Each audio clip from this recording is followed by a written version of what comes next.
کم و بیش 9 مرتبہ حضرت امام حسن کو زہر دیا گیا، 9 مرتبہ۔ اس میں سے پہلا معاملہ یہ پیش آیا کہ کچھ حاسدوں نے حسد کرتے ہوئے اب سے ایک بات کی، اور اس میں محبین بھی رہتے تھے، حاسد بھی رہتے تھے، اب ان کا سمجھنا بڑا مشکل ہوتا تھا اس دور میں۔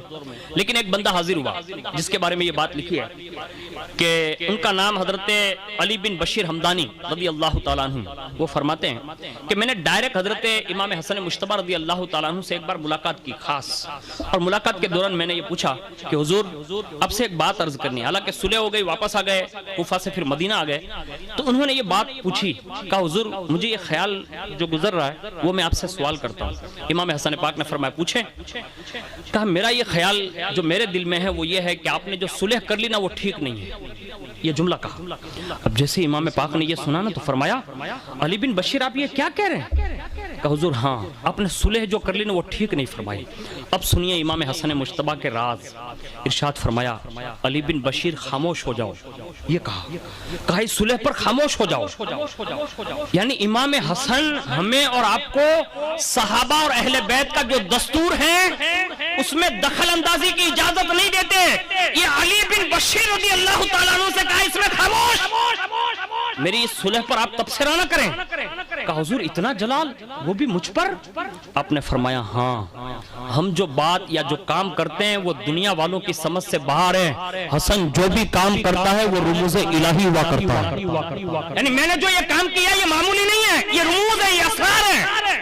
اور سنو ہمارے علوم جو ہیں وہ کسی پر مخفی نہیں کیے جاتے، اور جو میں جانتا ہوں کہ صلح میں مصلحت کیا ہے اور ہماری ساری جماعت یعنی اہل سنت والجماعت کا فائدہ کیا ہے کہ اہل بیت اور صحابہ کا فائدہ کیا ہے، اس وقت آپ نے یہ جملہ دہرایا، کہا شجر و حجر یعنی درخت اور پتھر کائنات کے سب مل کر اگر میری امداد کے لیے جمع ہو جاتے تو بھی حسن ابن علی صلح ہی کرتا، یعنی یہ جملہ کہا علی بن بشیر آپ یہ جملہ نہ کہیں، اور اس کے بعد فرمایا اے علی بن بشیر دوسرا راز سن، پہلا تو یہ کہا، دوسرا فرمایا کہا ایک راز یہ ہے اور یہ حقیقت سے آشنا ہے جو تاریخ میں ہر باب میں بیان کیا گیا، اور محدثین اور مفسرین نے ان آیتوں کی تفاسیر میں اور احادیث کی تفاسیر میں اس کا بڑا وضاحت کے ساتھ بیان کیا ہے۔ اس کا اختصار یہ ہے، حضور نے فرمایا تھا، اللہ کے پیارے حبیب صلی اللہ علیہ وسلم نے، آپ نے فرمایا حضرت امام حسن نے کہا حضور نے فرمایا تھا کہ بنو امیہ کو میں دیکھ رہا ہوں کہ وہ میرے منبر پر چڑھ رہے ہیں، یکے بعد دیگرے چلے آ رہے ہیں، یہاں تک کہ حضور فرماتے ہیں، حضرت امام حسن پاک فرماتے ہیں کہ حضور کو یہ پسند نہ آیا، یعنی یہ بنو امیہ کا جو دور آئے گا تو حضور نے یہ کہا کہ وہ آ رہے ہیں، یہ دور حضور کو پسند نہ آیا۔ تو علی بن بشیر سن، رسول اللہ کو جو چیز نہ پسند آئی تو حضور کی پسند کے لیے اللہ نے سورہ کوثر انا آتینا نازل فرمائی۔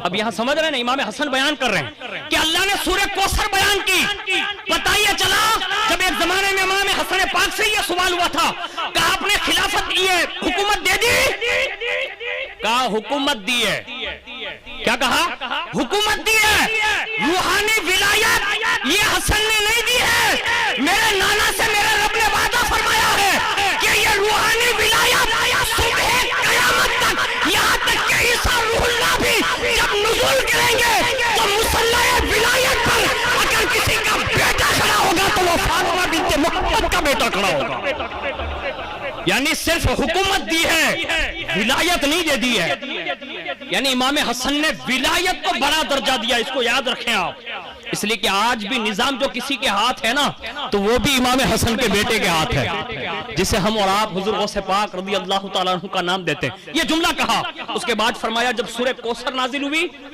اور رب نے تسلی دی محبوب بنو امیہ اگر چند روز حکومت کر لیتے ہیں اب ٹینشن نہ لیں، آپ اپنی پسند محسوس کریں، اور سورہ کوثر بڑے پیار سے نازل فرمائی، اور پھر فرمایا کہ محبوب میں نے جو نعمتیں آپ کو دی اور آپ کے اولاد کو دیے نا ایسی نعمتیں میں نے کائنات میں کسی کو عطا نہیں فرمائی، یعنی اس آیت کی تفسیر میں مفسرین نے یہ کہا کہ محبوب سے یہ وعدہ لیا گیا، کہا محبوب آپ کو جو دیا گیا آپ کے خاندان کو جو دیا گیا کسی کو نہیں دیا گیا۔ حضرت عبداللہ ابن مسعود فرماتے ہیں شہزادے کی یعنی سید کی ایک دن کی نہیں ایک لمحے کی محبت ہزاروں سال کی عبادتوں پر بھاری ہے، یہ کس کے پاس ہے؟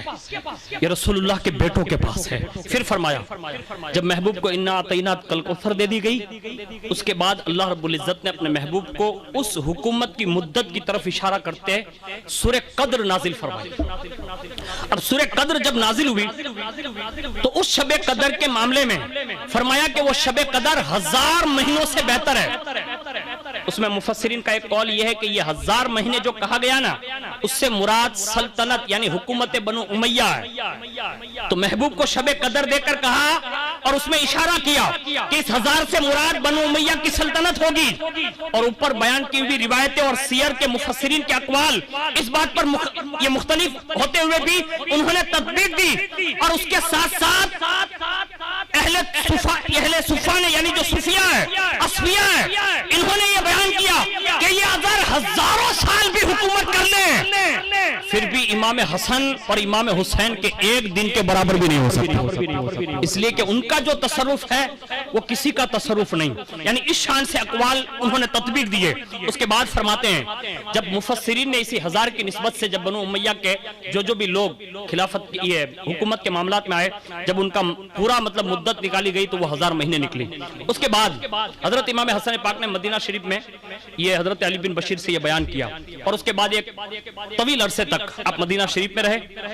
اس کے بعد دمشق سے کچھ لوگوں کی عقیدت کے خطوط آئے، قاصد آئے، تو کہا حضور آپ دمشق چلیں۔ اب امام پاک نے دمشق کی طرف رخ کیا، اور دمشق میں راستے میں آپ دمشق جا رہے تھے مدینہ طیبہ سے دمشق کے لیے، تو راستے میں پہلی مرتبہ جو حاسد ملا تو اس نے دھوکہ کیا آپ کے ساتھ، اور اس نے وہ دھوکہ کیا کیا سنیے۔ فرمایا جاتا ہے جب آپ دمشق کے راستے پر روانہ ہوئے تو راستے میں جو شہر آیا وہاں کے لوگوں نے آپ کا استقبال کیا، تعظیم بجا لائے، لیکن جب آپ دمشق کے اسی راستے میں موصل پہنچے تو ایک حضرت سعد موصلی رحمت اللہ تعالیٰ علیہ رضی اللہ تعالیٰ عنہ جو آپ کے خاص عقیدت مند تھے، ان سے ملاقات ہوئی۔ انہوں نے اصرار کیا، کہا حضور اگر آپ چاہیں تو میرا اصرار یہ ہے کہ آپ دمشق جانے سے پہلے موصل میں تھوڑے دن قیام کر لیں، اس کے بعد آپ دمشق جائیں۔ اللہ اکبر، فرمایا گیا آپ نے وہاں بھی چند روز قیام کیا، اور اس کے بعد چند روز کے بعد یہاں ٹھہر کر آپ پھر دمشق تشریف لے گئے۔ دمشق میں چند دن کے بعد پھر مدینہ شریف کے لیے واپس لوٹے۔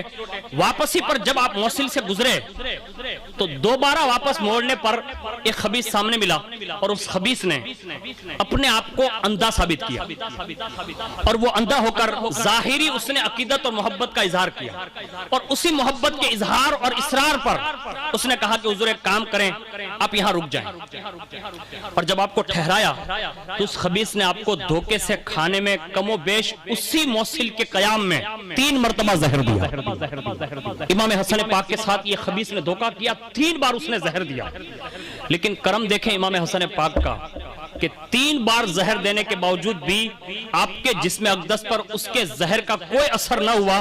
اللہ نے فوری طور پر وقتاً اس کے الان یعنی جس کو کہتے ہیں اینی ٹائم، اللہ رب العزت نے آپ کو زہر سے استثناء کر دیا، یعنی بری ذمہ ہو گئے، آپ کو کوئی تکلیف نہ ہوئی۔ زہر دیا ضرور، 3 بار دیا، لیکن کوئی اثر نہ ہوا، یہ آپ کی کرامت وہاں صادر ہوئی۔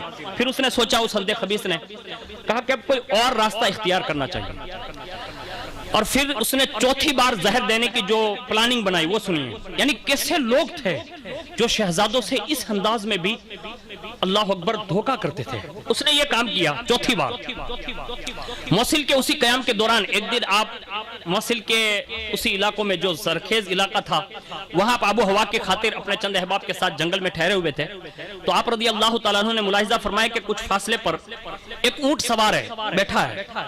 تو آپ نے کیا دیکھا کہ اس سوار نے اپنے اونٹ کو جو ہے وہ درخت کے ساتھ باندھا ہے۔ اچانک اس اونٹ سوار پر ایک بیماری نے مطلب کچھ درد نے واقعہ پیش آیا، تو وہ چلانے لگا، اور جب وہ چلایا تو ظاہر سی بات ہے بھوکا اور پیاسا رہا ہو۔ اب جب وہ چلایا نا تو اچانک اسی جنگل یا آبادی میں سے ایک چیتا جو ہے نا نکلا، اور جا کر اس اونٹ سوار پر اس نے حملہ کیا، یعنی جو آدمی بیٹھا تھا نا اس پر حملہ کیا، اور اس اونٹ سوار کو وہی مار ڈالا۔ اور اس کے بعد اونٹ پر جب حملہ کرنا چاہا اس نے تو امام حسن پاک رضی اللہ تعالیٰ عنہ کے جو خادم تھے انہوں نے اونٹ کو بچا لیا، اور اس کے بعد جب اونٹ کو پکڑ کر امام حسن پاک کے پاس لائے نا تو کیا دیکھا کہ اس کا جو کجاوا تھا نا، یعنی اونٹ پر سامان جو لدا جاتا ہے، اس کجاوے کو جب چیک کیا گیا نا تو اس کجاوے کے ایک کونے میں زہر کی ایک بہت بڑی شیشی نمودار ہوئی اور اس میں ایک لفافہ ملا۔ دیکھیں امام حسن پاک رضی اللہ تعالیٰ عنہ کو جو شہادت نصیب میں ہے وہ شہادت سری ہے۔ حالانکہ یہ بوتل ملی زہر کی، ساتھ میں خط ملا، اور جیسے آپ نے وہ خط دیکھا نا، خادموں نے پیش کیا تو آپ نے تنہائی میں وہ خط پڑھا، اور پڑھنے کے بعد جب احباب نے پوچھا نا کہ حضور یہ بیان فرمائیں کہ وہ خط کہاں گیا، آپ نے فرمایا کہ میں نے اسے اپنے مصلے کے نیچے رکھ دیا ہے، اور میں یہ چاہتا ہوں کہ یہ لفافہ راز کا راز ہی رہے۔ شہادت سری جو منصب پر فائز ہونا تھا کہیں سے ظاہر نہیں کرتا، مصلے کے نیچے رکھ دیا۔ اب اس کے بعد جیسے آپ رکھ کر چلے مطلب بیٹھے ہیں، اس کے بعد جیسے وہ زہر جو تھا نا اس کو دیکھا گیا کہ لاؤ تو صحیح، اس کو دیکھے تو صحیح کہ یہ ہے کیا، اور جب اس کو کھولا گیا اور کھول کر جیسے زمین پر اسے اونڈیلا گیا تو لکھا ہے کہ وہ زہر اتنا زہر قاتل تھا کہ زمین ابلنے لگی۔ یعنی اتنا خطرناک پلاننگ یہ زہر دینے کے معاملات میں۔ اس کے بعد فرمایا کہ خادم نے پوچھا نا کہ حضور آپ یہ لفافہ کا جو راز ہے وہ کھولتے کیوں نہیں؟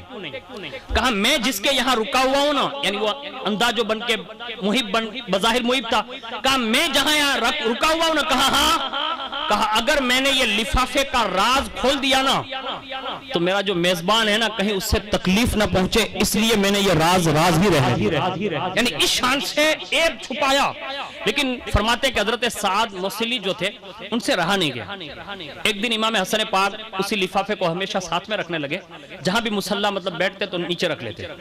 اچانک حضرت سعد نے جو ہے آپ کی نظر کو مطلب بچاتے ہوئے اس لفافے کو نکال لیا، پڑھا، اور جیسے حضرت سعد نے پڑھا نا تو تاریخ میں یہ جملہ لکھا ہوا ہے، اسی وقت حضرت سعد کے چہرے پر جلال کے آثار نمودار ہوئے، اور سیدھے امام حسن پاک کی بارگاہ میں کھڑے ہو کر عرض کیا، کہا حضور مجھے اجازت دیں، میں ابھی اور اسی وقت آپ کے اس میزبان کو یہاں ختم کر دینا چاہتا ہوں۔ یعنی وہ لفافہ پڑھ لیا تھا، اور آپ نے فرمایا، کہا آپ یہ کیا کہہ رہے ہیں؟ کہا حضور میں نہیں چاہتا کہ اب یہ بندہ بچنا چاہیے، یعنی اس اندھے خبیث سے میں بدلہ ضرور لوں گا۔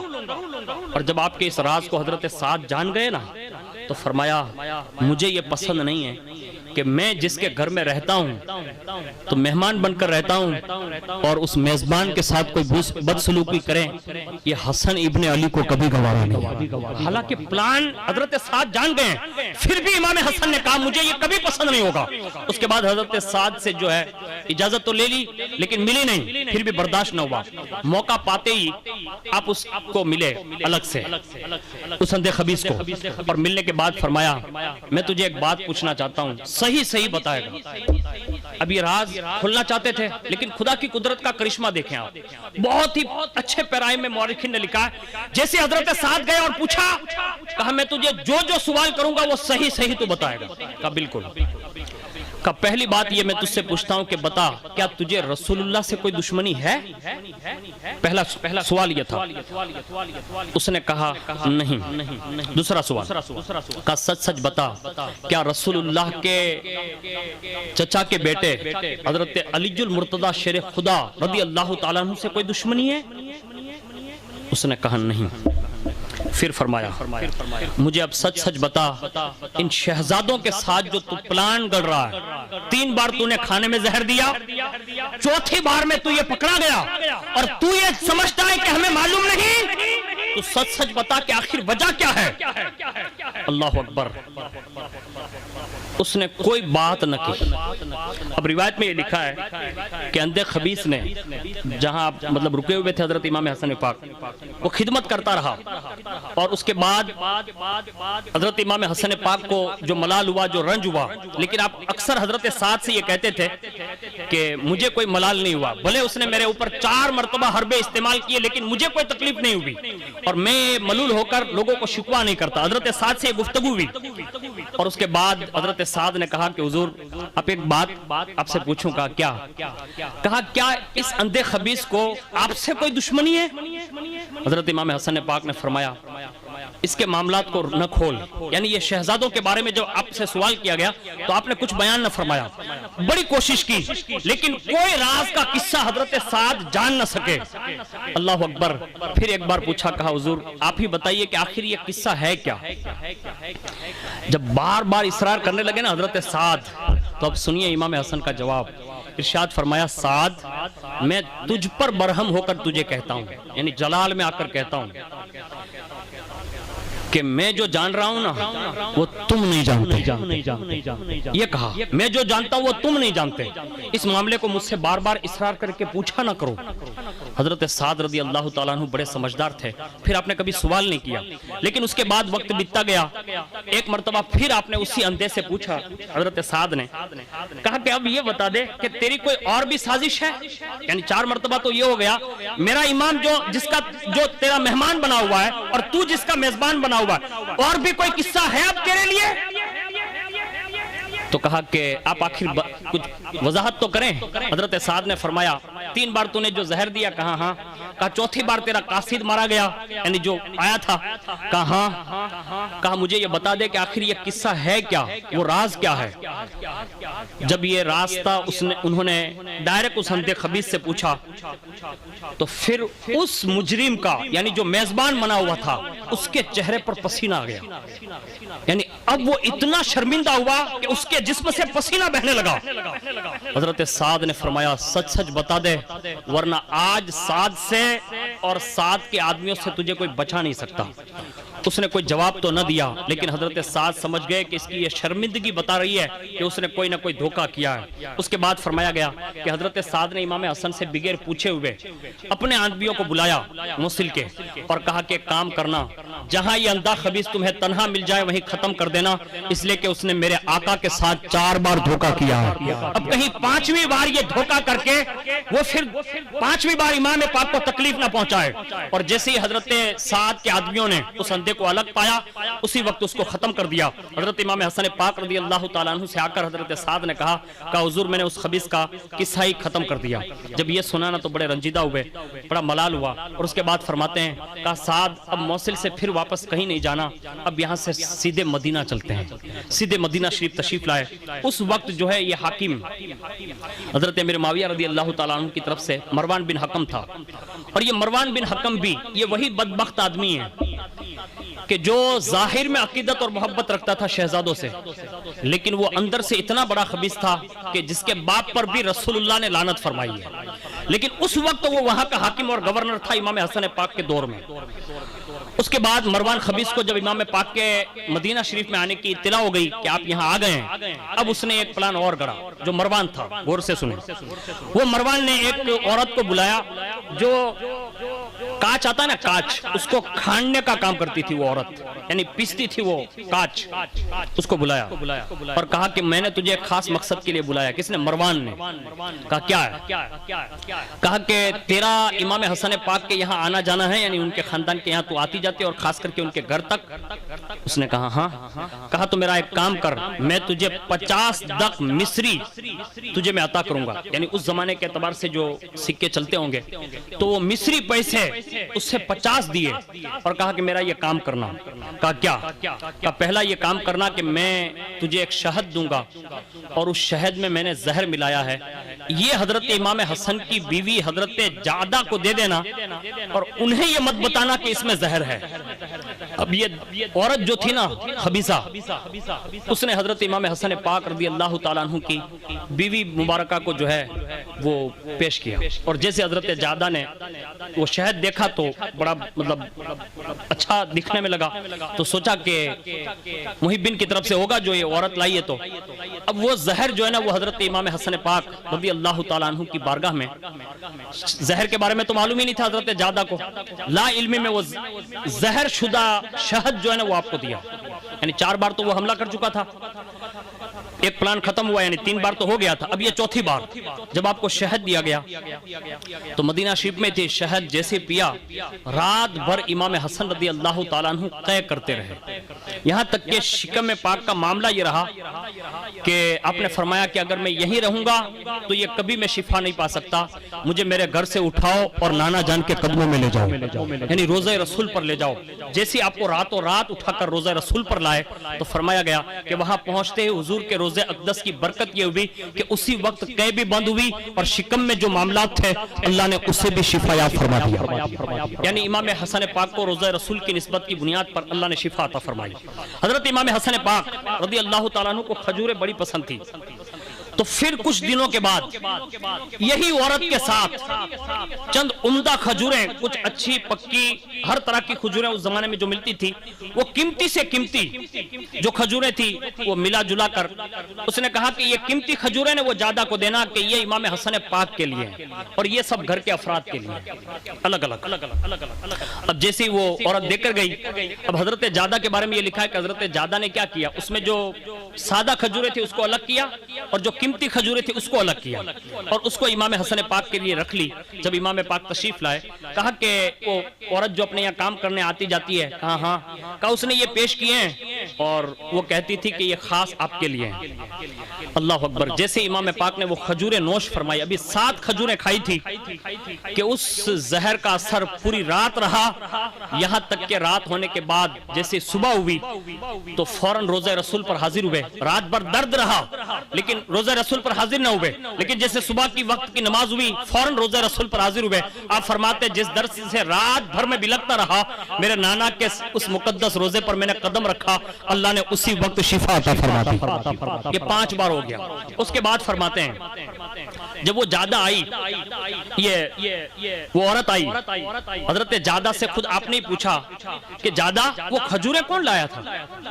حضرت امام حسن پاک نے پوچھا جب تشریف لائے تو کہا کہ وہ جو عورت آتی ہے اسی نے دیا تھا۔ فرمایا کہ وہ کھجوریں کھانے کے بعد میرے پیٹ میں بڑا درد رہا اور مجھے بڑی تکلیف ہوئی، لیکن نانا کے مزار پر ہو کر آیا ہوں، ابھی اللہ نے شفا عطا فرمائی ہے، مجھے کوئی تکلیف نہیں ہوئی۔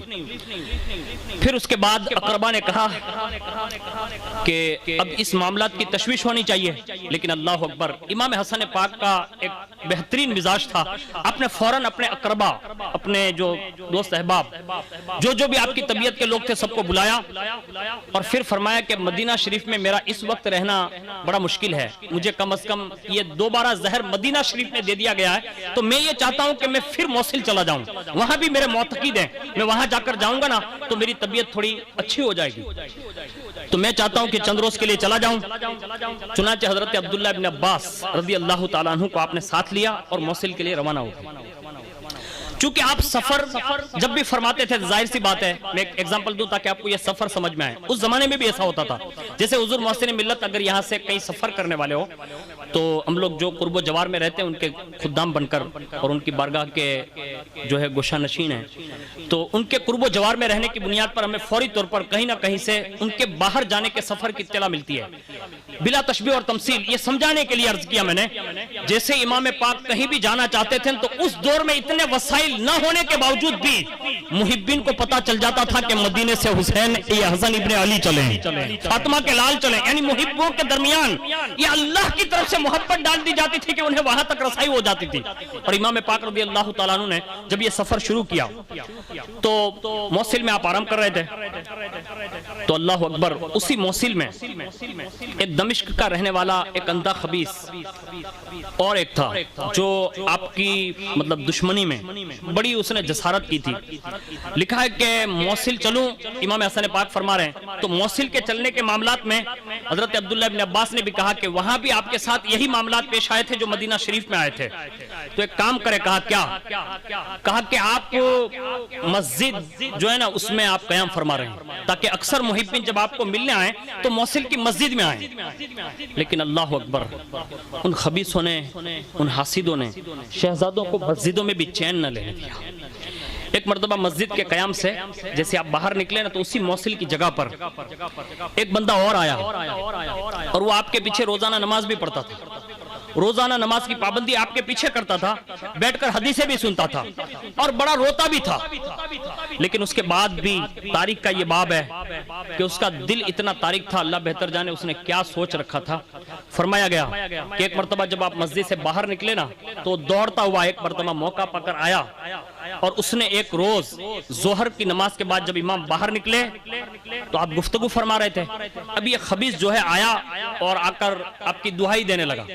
دہائی دیتے دیتے وہ آنے والا اندھا ثابت ہو رہا تھا جو بناوٹی تھا، اس نے آتے آتے اپنی لکڑی کے ٹیکے اس نے اپنی لکڑی کے ٹیکے میں ایک نیزہ رکھا ہوا تھا جو کسی کو نظر نہ آیا، وہ خود اس منصوبے کے ساتھ آیا کہ اس نے اندر زہر چبویا ہوا تھا، یہ ڈبویا ہوا تھا، اور وہ ٹیکے آ کر جہاں امام پاک لوگوں کے درمیان کھڑے تھے وہاں قریب میں آ کر اس نے اتنی زور سے امام پاک کے مبارک قدم پر اس نے اتنا زور سے وہ نیزہ دبایا یہاں تک کہ امام پاک کے مبارک قدم سے ایک خون کا فوارہ جاری ہو گیا۔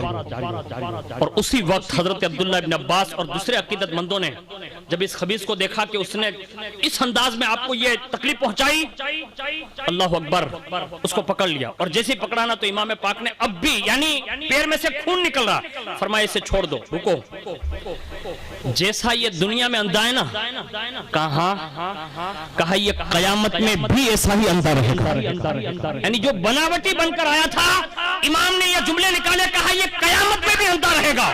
آپ کی حکم کی تعمیل کرتے ہوئے اس اندھے کو چھوڑ دیا گیا، لیکن فرمایا گیا کہ تھوڑے دن تو وہ آپ کی نظروں سے غائب ہو گیا۔ اسی زخم کو آپ کو جب مطلب زیادہ تکلیف دینے لگا تو علاج اور معالجہ وغیرہ کرایا گیا۔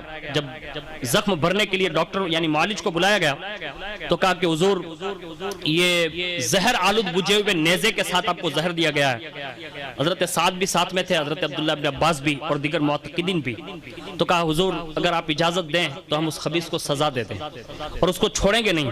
آپ نے فرمایا وہ خود اپنی سزا کو پہنچے گا۔ پھر یہ آیت کریمہ پڑھی وَلَا يَحِقُ الْمَكْرُ السَّيِّئُ إِلَّا بِأَهْلِهِ، اور برا داؤ اپنے چلنے والے پر ہی پڑتا ہے، یعنی برائی کا جو ارادہ کرتا ہے یا برا داؤ جو چلتا ہے اس پر بھی پڑتا ہے۔ پھر اس کے بعد آپ کا علاج شروع کیا، چند روز ہوئے نا تو اللہ نے مکمل طور پر حضرت امام حسن پاک کو دوبارہ شفا عطا فرمائی، یعنی اب یہ 5 کے بعد 6 بار ہوا۔ اس کے بعد لکھا ہے کہ اس کے نیاز آپ کے نیاز مندوں نے یا حضرت عبداللہ ابن عباس نے اسی موصل کے جہاں وہ خبیث رہا کرتا تھا تو وہ اپنی لکڑی کے سہارے چلتا تھا، تو اس پر جیسے نظر پڑی تو اب ظاہر سی بات ہے کہ معتقد ہی ہوتے ہیں، اور جیسے آپ کے عقیدت مندوں نے وہی گھر جا رہے تھے اور وہ اندھا خبیث سامنے آ گیا، اور جیسے وہ نظر پڑی نا تو نظر پڑتے ہی آپ کے جسم کا مطلب جو غصہ لگا ہوا تھا آپ کو اور اس کی طرف مطلب آگے بڑھے اور لکڑی چھین کر اسی وقت حضرت عبداللہ ابن عباس، حضرت سعد، ان لوگوں نے اسی وقت اسی لکڑی سے جو وہ اندھا بن کے آ رہا تھا اور لکڑی کے ٹیکے اتنا مارا یہاں تک کہ اس کے ٹکڑے ٹکڑے کر دیے اور اس کا سر پھوڑ دیا۔ تمام عقیدت مندوں نے وہی اسے ڈھیر کر دیا، اور پھر آ کر امام پاک سے کہا کہ آپ کے ساتھ جس نے وہ سلوک کیا تھا نا وہ دوسرا اندھا ہے۔ کہا کہا اس نے وہ بناوٹی کھیل کیا تھا، ہم نے اس سے بھی واصل جہنم کر دیا۔ حضرت سعد نے جب یہ بات کر دی اس کے بعد فرمایا اسی دوران آپ رضی اللہ تعالیٰ عنہ کے حوالے سے لکھا ہے کہ امام حسن پاک رضی اللہ تعالیٰ عنہ نے فرمایا، کہا سعد عبداللہ ابن عباس اب موصل میں اور زیادہ نہیں رہنا چاہتا، فوری طور پر مدینہ شریف چلیں۔ مدینہ شریف آ گئے اور جیسے واپس آئے آپ نے اسی دوران اپنے ایک رات خواب میں دیکھا کہ آپ کی دونوں آنکھوں کے درمیان سورہ اخلاص لکھی ہوئی ہے۔ حضرت امام حسن پاک نے یہ خواب دیکھا، آپ کے اہل بیت اطہار نے خواب سن کر بڑے خوش ہوئے، لیکن جب یہ خواب کی تعبیر پوچھنے کے لیے حضرت سعید ابن مسیب کی بارگاہ میں حاضر ہوئے اور یہ خواب عرض کیا گیا، کہا حضور، کہا کیا؟ کہا اگر یہ خواب جو آپ نے دیکھا واقعی یہی خواب ہے جو امام حسن پاک بیان کر رہے ہیں تو کہا ہاں، تو کہا تیار رہو، اب ہمارا امام ہمارے درمیان چند روز ہی باقی رہیں گے۔ یعنی رسالہ پرانوار شہادت کے تعلق سے یہ خواب کی تعبیر بتائی، اور اس کے بعد فرماتے ہیں امام حسن پاک رضی اللہ تعالی عنہ جب مدینہ شریف میں آ گئے تو پھر دو بار تو وہ عورت زہر دے چکی تھی مروان کے کہنے پر، اب یہ تیسری بار ہوا، یہ اندھے خبیثوں نے دونوں نے یہ کیا، پھر یہ وہی عورت پھر ایک مرتبہ حاضر ہوئی، اور جب وہ آئی نا تو اب اس نے حضرت جادہ سے کچھ نہیں کہا، اب وہ کام ہی کرتی تھی وہاں. اب اس نے کیا کیا؟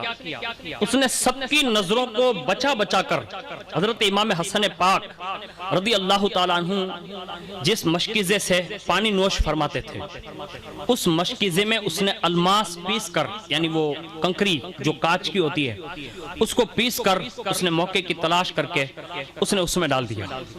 اور جیسے اس سراہی شریف میں اس نے یہ چیز ڈال دی، ربیع الاول شریف کے مہینے کی 5ویں شب تھی. اچانک آپ بیدار ہوئے، اور جیسے آپ بیدار ہوئے تو حضرت سیدہ زینب کبریٰ رضی اللہ تعالی عنہا کو بلایا اور فرمایا، کہا بہن زینب میں تجھے ایک بات بتانا چاہتا ہوں. کہا کیا؟ کہا ابھی ابھی میں سو رہا تھا. کہا ہاں؟ کہا میں نے ابھی ابھی ایک خواب دیکھا ہے. کہا کیا دیکھا؟ کہا میں نے ابھی ابھی اپنے نانا جان رحمت دو عالمیان حضور سیدنا محمد رسول اللہ صلی اللہ علیہ وسلم کو دیکھا ہے کہ ان کی خدمت میں ابا جان بھی تھے، امی جان بھی تھے، لہذا ایک کام کرو نا. کہا کیا؟ کہا پانی لاؤ، میں نے ابھی ایک خواب دیکھا ہے، ایک کام کرو کہ پانی لاؤ تاکہ میں وضو کر لوں. سیدہ ماں زینب کبریٰ رضی اللہ تبارک و تعالی عنہا نے آپ کو وضو کے لیے پانی لانے کے لیے تشریف لے گئی. ابھی آپ بیدار ہوئے تھے، خواب بیان کرنا چاہتے تھے، اور یہ بیان بھی کیا کہ میں نے نانا جان کو بھی دیکھا، بابا کو دیکھا، امی جان کو دیکھا. اور جیسے سیدہ آگے بڑھی اور پانی لینے کے لیے تشریف لے گئی تو وہیں پانی پینے کے لیے جو سراہی رکھتے تھے، اور اسی میں یہ اس عورت نے جو اندر الماس ملا کر اور زہر ملا کر جو کانچ ڈالا تھا، اللہ اکبر، آپ نے وہ سراہی اٹھائی، اور جیسے وہ سراہی آپ کے ہاتھوں میں آئی اور آپ نے اپنے ایک حلق کے نیچے وہ گھونٹ اتارا، اور اسی وقت ایک آپ نے آہ کھینچی، اور جیسے یہ آہ کھینچنا تھا نا تو ایسا لگا جیسے کوہرام مچ گیا ہو. اور اس کے بعد فرمایا، ایک آواز لگائی، اور جیسے آہ بھر کر آواز لگائی تو ظاہر سی بات ہے گھر ہے، سارے لوگ اٹھ گئے، اٹھ بیٹھے. لیکن اس آہ کے ساتھ لوگوں نے یہ دیکھا کہ وہ گھونٹ اندر گیا کیا، یہ پانی اندر گیا کیا. اسی کے ساتھ آپ کے جگر کے ٹکڑے ٹکڑے ہو گئے، آپ کی مبارک آنت کے ٹکڑے ٹکڑے ہو گئے، جگر پارا پارا ہو گیا، یعنی پورا جسم کے اندرونی حصے میں اتنا زیادہ اثر کیا کہ آپ کے حلق سے لے کر ناف تک یہ ساری چیزوں کو اس الماس جو زہر آلود تھا اس نے چیر کر رکھ دیا. یہاں تک کہ پھر جلدی سے سیدہ زینب کبریٰ نے جو آہ سنی، امام حسین پاک نے سنی، فوراً سب دوڑتے ہوئے آئے، اور جب سامنے امام حسن پاک کے مولا حسین آئے نا تو فوراً امام حسن نے کھڑے ہو کر اپنے بھائی کو گلے لگا اور فرمایا، بھائی اب میں تجھے اور زینب کبریٰ کو گواہ بنا کر خواب سنانا چاہتا ہوں. کہا کیا؟ کہا ابھی ابھی میں نے نانا کو دیکھا، ابا جان کو دیکھا. نانا نے جو ہے میرا ہاتھ پکڑا ہے، اور نانا اپنے ہاتھ سے میرا ہاتھ پکڑ کر اے حسین تیرے بھائی حسن مجتبیٰ کو جنت کی سیر کروا رہے ہیں، اور جنت کی وہ ساری چیزیں مجھے دکھا رہے ہیں.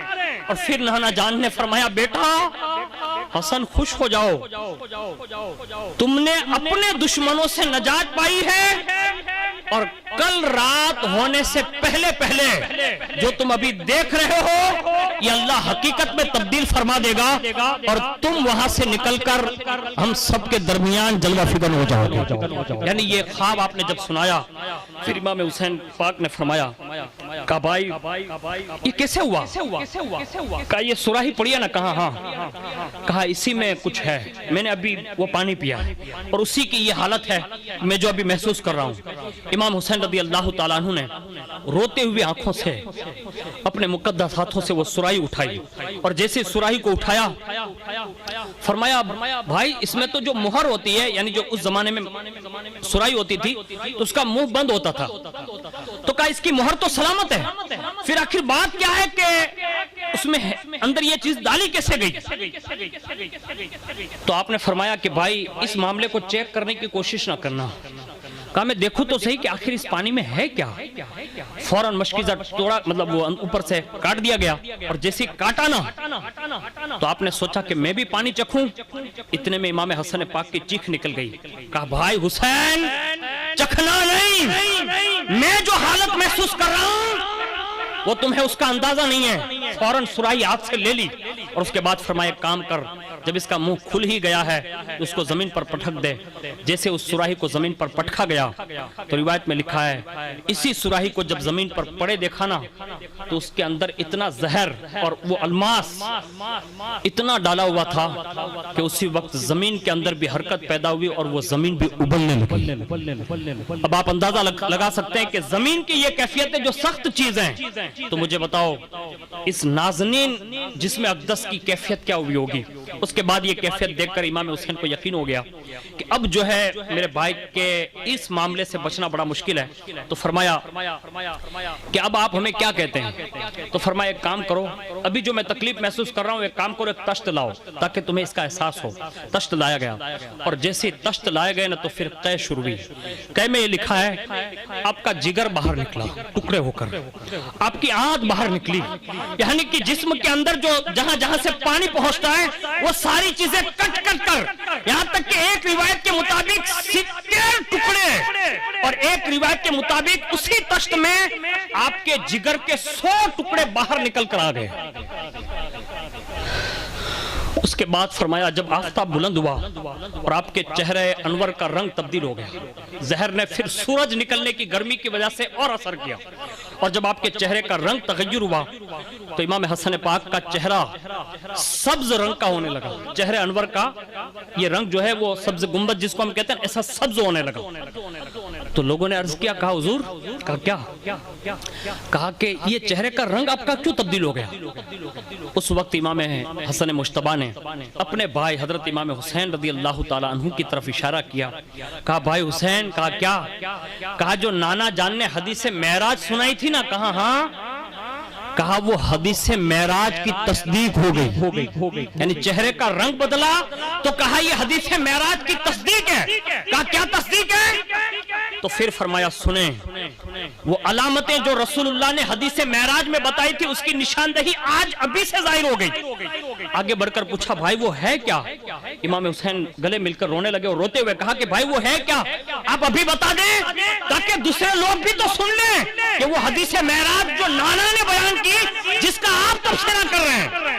اس وقت حضرت امام حسن پاک نے اس کیفیت میں رہتے ہوئے بھی نانا کی حدیث بیان کرنا نہیں چھوڑا. اس کیفیت میں بھی نانا کی حدیث بیان کرتے ہوئے فرمایا سنو, میرے نانا جب معراج کی رات جنتی محل دیکھنے گئے تو سارے امتیوں کے تو دیکھے لیکن ہمارے دونوں بھائیوں کے بھی محل دیکھے. فرمایا ہمارے دونوں بھائیوں کے بھی محل دیکھے, اور جب دو محل دیکھے تو فرمایا ایک محل سبز رنگ کا دیکھا, ایک محل سبز رنگ کا دیکھا, دوسرا محل دیکھا وہ سرخ رنگ کا دیکھا, اور وہ اتنے نورانی تھے کہ اس محل سے جو نورانی شعاعیں نکل رہی تھی نا وہ دنیا کے آفتاب اور مہتاب سے بھی زیادہ نکل رہی تھی. شعاعیں بتا رہا ہوں, حجرہ نہیں, حجرے سے نکلنے والی کرنیں اتنی تابناک تھی کہ چاند اور سورج بھی اس کے سامنے ہینچ ہو جائیں. اس وقت میرے نانا جان نے جنت کے داروغہ حضرت رضوان سے پوچھا تھا, کہا رضوان جنت یہ تو بتاؤ یہ دونوں محل ہے کس کے. انہوں نے جواب دیا یہ آپ کے ہونے والے دونوں نواسوں کے محل ہیں. کہا کیا مطلب. نانا جان نے پھر فرماتے تھے کہ میں نے پوچھا ان دونوں محل کو جو میرے نواسوں کے لیے اللہ نے بنائے رنگ کیوں جدا جدا ہے, ایک کا رنگ سبز ہے ایک کا رنگ جو ہے وہ سرخ ہے. اب سنیے, جنت کا داروغہ ہونے کے باوجود بھی حضرت رضوان جنت اس وقت خاموش ہو گئے. جنت میں یہ فرشتے ہیں, یہ اللہ کے فرشتے ہیں جو جنت کے دربان ہیں اور رضوان ہیں, وہ خاموش ہو گئے نا. تو حضور نے پوچھا رضوان خاموش کیوں ہیں. انہوں نے پھر سر جھکا لیا.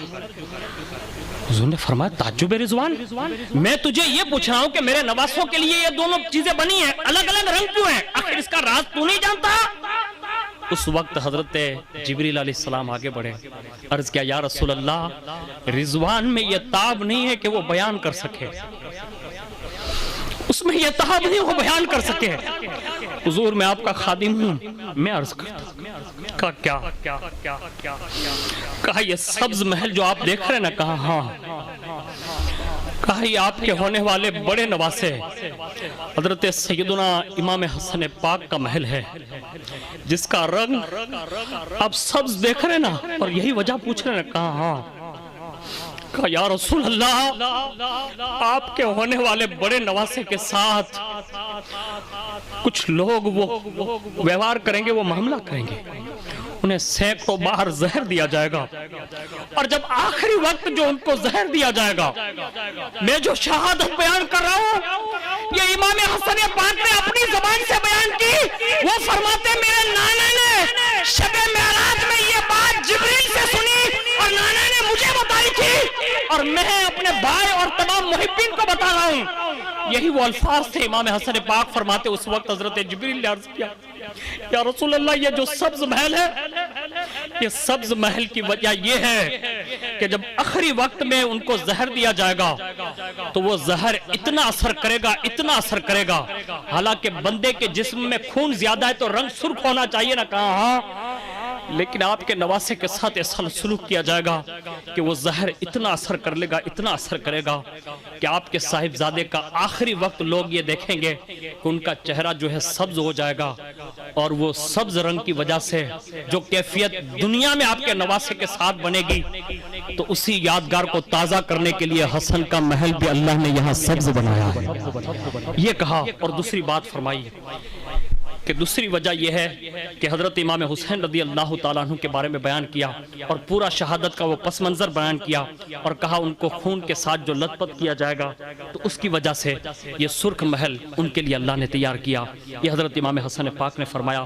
اور اس کے بعد جو ہے حضرت امام حسین پاک رضی اللہ تعالیٰ عنہ اور حضرت امام حسین اور دیگر اقربا اور جتنے بھی رشتہ دار تھے ان کے درمیان جو ہے بے قراری بڑی.